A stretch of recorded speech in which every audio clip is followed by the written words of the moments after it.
Nearly 2 years later, we are still learning new details about what went down during President Trump and Vladimir Putin's first face-to-face meeting and the 48 hours that surrounded it. According to the New York Times, just one day after this handshake you see here, Trump was calling one of the Times reporters, claiming that Russia was being falsely accused of interfering in the 2016 election. This is on top of the revelation from this weekend that Trump went to extraordinary lengths to hide what he and Putin discussed during their private meetings. Not only did the president confiscate the translator's notes at the Helsinki meeting, but he told the translator not to discuss what was said. CNN Justice correspondent Jessica Schneider has been following every twist and turn of this investigation and its timeline. Jess, lay this out for us, because on top of everything that I just listed, this meeting was also in the middle of the world learning about that now infamous Trump Tower meeting. That's exactly right, Brianna. And it all centered around a few days in July 2017. And when you piece the timeline together, it really adds up to big questions. What did the president talk about to President Putin? And did it have anything to do with that Trump Tower meeting? Because this is how it plays out.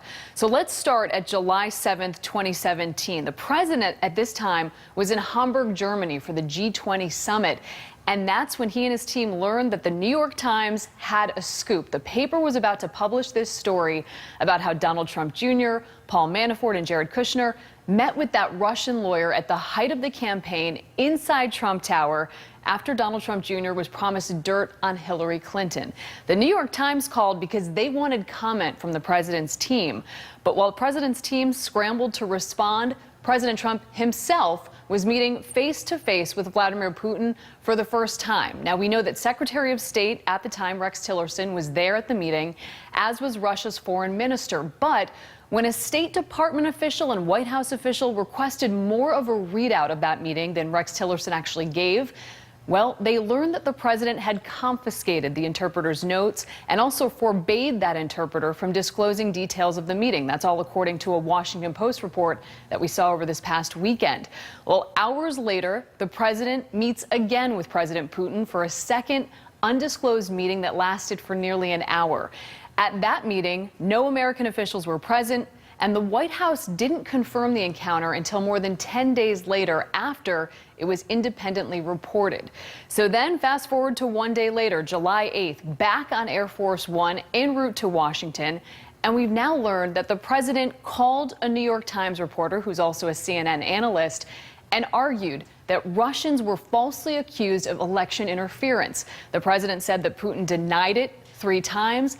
And the president even said that Putin told him if they had done it, they wouldn't get caught because they're professionals. Here's the reporter he talked to.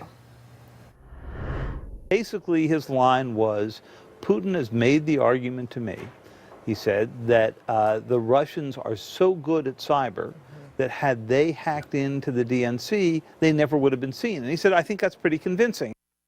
So at this same time that the president seemed to be defending Putin, he was also on Air Force One dictating that response to defend his son. The president was huddled with his aides to come up with a response to the Trump Tower story that was about to break, saying in that dictated response that the meeting was about Russian adoptions. But of course, Donald Trump Jr. later admitted that he was actually promised dirt on Hillary Clinton after some emails surfaced. Well, within hours, the New York Times broke the story about the meeting at Trump Tower.